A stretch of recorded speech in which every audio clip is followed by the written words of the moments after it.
नमस्कार दोस्तों, study with motivation में आप सभी का स्वागत है। पिछले वीडियो में हम बात किए थे पाठ्यचर्या और पाठ्यक्रम के विषय में, और उनके देखे थे पाठ्यचर्या फ्रेमवर्क का जो रेखीय चिंतन है उसके बारे में, पाठ्यक्रम एवं पाठ्यचर्या की जो डिफरेंस है उसके बारे में जाने थे। और आज हम लोग जानेंगे गतिशील वातावरण यानी डायनामिक इन्वायरमेंट क्या होता है इसके संबंध में। ठीक है, तो चलिए शुरू करते हैं। जो गतिशील वातावरण है वो उसे अंग्रेजी में कहते हैं डायनामिक इन्वायरमेंट। ठीक है, शिक्षण एक निरंतर प्रक्रिया है जिसका मूल तत्व संचार है, जो कि स्वयं भी गतिशील है। शिक्षण समय और स्थान के अनुसार बदलता रहता है। ठीक है, शिक्षण को प्रभावित करने वाले राजनैतिक, आर्थिक, मनोवैज्ञानिक और सामाजिक, सांस्कृतिक एवं तकनीकी कारक हो सकते हैं। इन सारी कारकों से क्या क्या होती है? राजनैतिक, आर्थिक, मनोवैज्ञानिक, सामाजिक, सांस्कृतिक और तकनीकी। 1 2 3 4 5 6 इन सारी। ठीक है, आगे बढ़ते हैं। शिक्षण वातावरण में मुख्य 3 प्रकार के चर माने जाते हैं। 3 प्रकार के कौन कौन से? अभी हम लोग देखेंगे जो है जितने भी 3 प्रकार के कौन कौन से चर है जो एक दूसरे को प्रभावित करते हैं, एक दूसरे से प्रभावित होते हैं। जो आश्रित चर होते हैं, हस्तक्षेप चर होते हैं, ठीक है, और जो स्वतंत्र चर होते हैं। यहाँ पर देखेंगे उन तीनों चर के बारे में। सबसे पहले हम लोग देखेंगे स्वतंत्र चर कौन होते हैं। ठीक है, सबसे पहले देखेंगे स्वतंत्र चर जो है इसे कहते हैं इंडिपेंडेंट वेरिएबल्स। ठीक है, शिक्षण प्रक्रिया में शिक्षक स्वतंत्र चर के रूप में कार्य करता है, क्योंकि उनको वो स्वतंत्र रहता है। उनको मतलब कोई किसी का मतलब बंधन में नहीं रहता, या किसी का जोर ज़बरदस्ती उसके ऊपर नहीं चलता। ठीक है, क्योंकि वो खुद अपने हिसाब से काम करता है, सब स्वतंत्र है शिक्षक। वह छात्रों का यथासंभव पूर्ण अधिगम अनुभव यानी लर्निंग एक्सपीरियंस प्रदान करने के लिए विभिन्न प्रकार के कार्यों और गतिविधियों में व्यस्त रहता है। ठीक है, अब आते हैं आश्रित चर, जिसे हम कहते हैं डिपेंडेंट वेरिएबल्स। ये आश्रित किसके ऊपर रहता है? इसी स्वतंत्र चर के ऊपर डिपेंडेंट रहता है, इसीलिए इसे आश्रित चर यानी डिपेंडेंट चर कहते हैं। कौन है आश्रित चर? ये छात्र है। ठीक है, इसमें छात्र आश्रित चर माना जाता है। वह अपने शिक्षक पर निर्भर रहता है। उसको शिक्षण प्रक्रिया में शिक्षक द्वारा निर्धारित सभी क्रियाएं, नियोजन, व्यवस्था और प्रस्तुतिकरण के अनुसार कार्य करना पड़ता है। किसके अनुसार? इस स्वतंत्र चर यानी शिक्षक के अनुसार कार्य करना पड़ता है। अब हम लोग देखेंगे हस्तक्षेप चर क्या है। ठीक है, हस्तक्षेप चर जो है यानी इंटरवेनिंग वेरिएबल्स। ठीक है, इंटरवेनिंग वेरिएबल्स का मतलब होता है हस्तक्षेप चर। इसमें क्या है? ये कौन सा है? ये है पाठ्य वस्तु आपका। तो इसमें क्या करें कि शिक्षण प्रक्रिया में पाठ्य वस्तु, शिक्षण विधियाँ, शिक्षण युक्तियाँ तथा शिक्षण व्यू रचनाएं आदि हस्तक्षेप चर के वर्ग में आती हैं। ये सारी चीज़ें सिर्फ पाठ्य वस्तु नहीं है, शिक्षण विधियाँ भी है, शिक्षण युक्तियाँ तथा शिक्षण व्यू रचनाएं इत्यादि जो है हस्तक्षेप चर के वर्ग में आता है। चलिए जान गए, हम लोग समझ गए। सामाजिक परिवेश में कई और चर भी हस्तक्षेप चर का कार्य करते हैं। समाज में जो कुछ आपका सोशली जो है उसमें भी परिवेश में जो आते हैं वातावरण में, यह सभी चर एक दूसरे के पूरक है और सम्मिलित होकर शिक्षण प्रक्रिया को पूर्ण बनाते हैं। कोई अकेले ही व्यक्ति इस प्रकार से शिक्षा ग्रहण नहीं कर सकते, उसको सहायता करते हैं। आपका मान लीजिए मतलब एक दूसरे का पूरक है। ये जो तीनों चर है, तीनों वेरिएबल्स है ये सारी।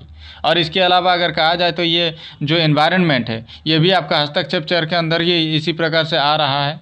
तो यहाँ पर क्या कह रहे हैं कि जैसे मतलब ये सभी चर एक दूसरे के पूरक है और सम्मिलित होकर सब मिल करके इस शिक्षण प्रक्रिया को पूर्ण बनाते हैं, यानी उनका जो मेन मोटिव है उसको पूरा करता है, यानी शिक्षण यानी टीचिंग को पूरा करते हैं।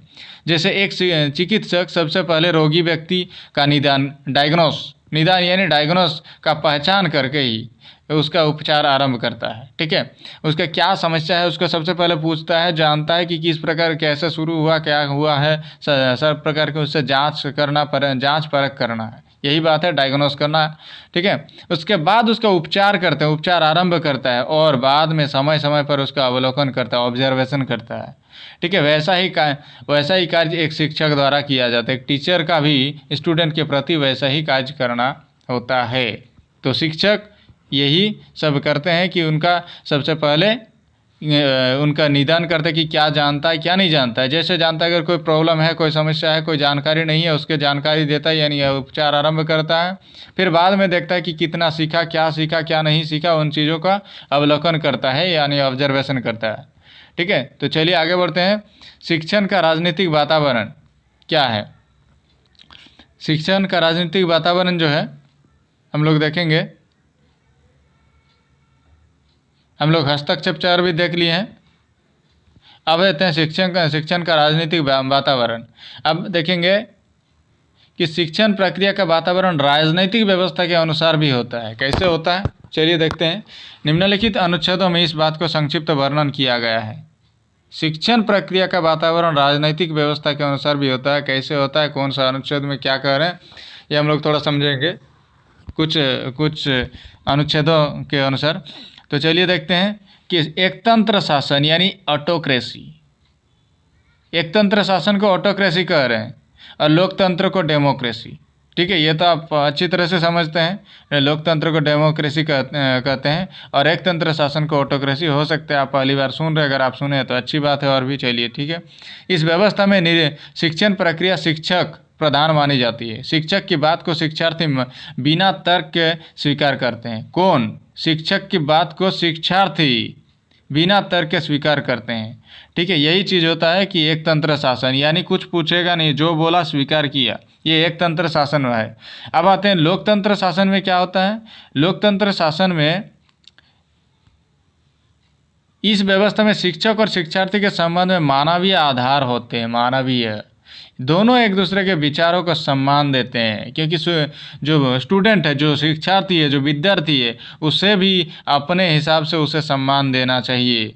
ठीक है, और बिना किसी भय के अपने अपने विचारों को प्रस्तुत करते हैं। लोकतंत्र में स्वानुशासन पर बल दिया जाता है। स्वानुशासन का मतलब होता है स्व और अनुशासन, यानी अपने अनुशासन, यानी खुद का डिसिप्लिन। सब अपने अपने डिसिप्लिन, अपने अपने अनुशासन पर रहते हैं। इस पर बल दिया जाता है, ध्यान दिया जाता है लोकतंत्र में, कि सभी एक दूसरे का सम्मान करते हैं, क्योंकि सभी व्यक्ति सम्मान योग्य है। विद्यार्थी है, विद्यार्थी को हर चीज़ पूछने का अधिकार है। उसमें भी उसका अगर कुछ गलत लगे तो उसे भी उस गलत पर तर्क कर सकता है विद्यार्थी भी, जैसे एक तंत्र शासन में नहीं कर सकता था, लेकिन लोकतंत्र में सब कुछ कर सकता है। ठीक है, विद्यार्थी भी। अब आगे आते हैं हस्तक्षेप रहित शासन। इसमें कोई हस्तक्षेप नहीं करेगा। क्या कह रहे हैं कि लेजेज फेयर, अंग्रेजी में कहते हैं लेजेज फेयर। यह व्यवस्था सबसे लचीली है।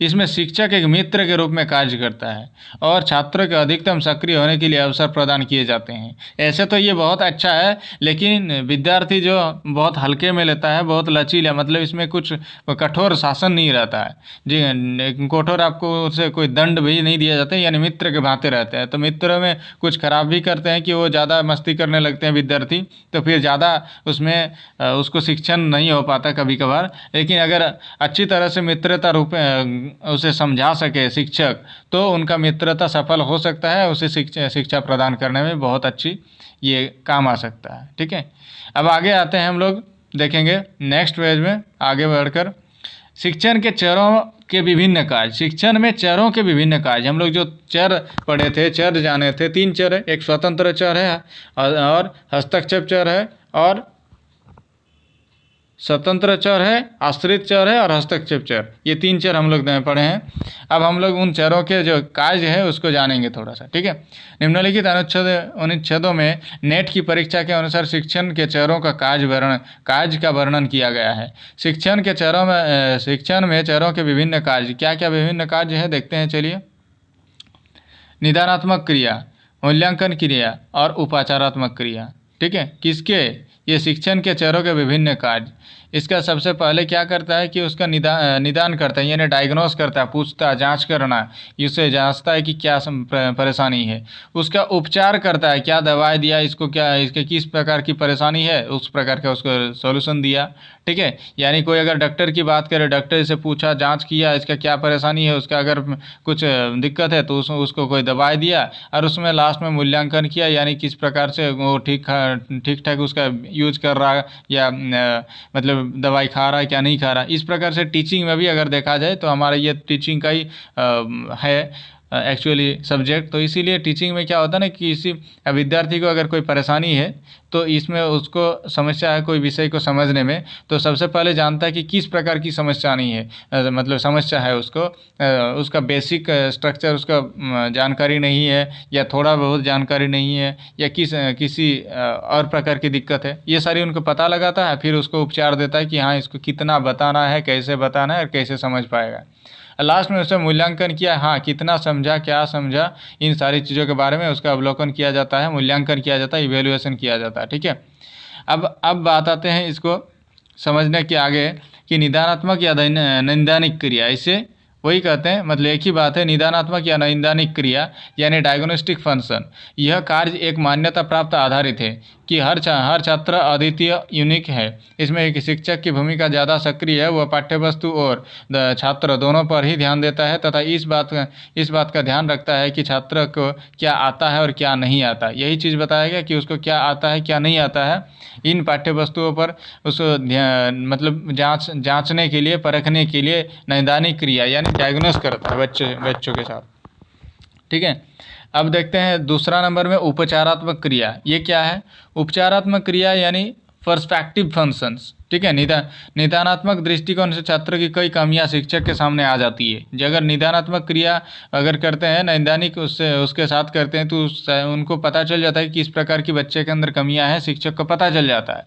और उपचारात्मक क्रियाओं में यह देखा जाता है कि उन कमियों को कैसे दूर किया जाए, उसको कैसे ठीक किया जाए, कैसे दूर किया जाए, कैसे सॉल्व किया जाए उस प्रॉब्लम को, तथा छात्रों में वांछित परिवर्तन लाने के शिक्षण के उद्देश्य को कैसे पूरा किया जाए। इसमें शिक्षक का अनुभव, पूर्व ज्ञान, छात्रों की प्रकृति और उपलब्ध शिक्षण सहायता सामग्री इत्यादि महत्वपूर्ण भूमिका निभाते हैं।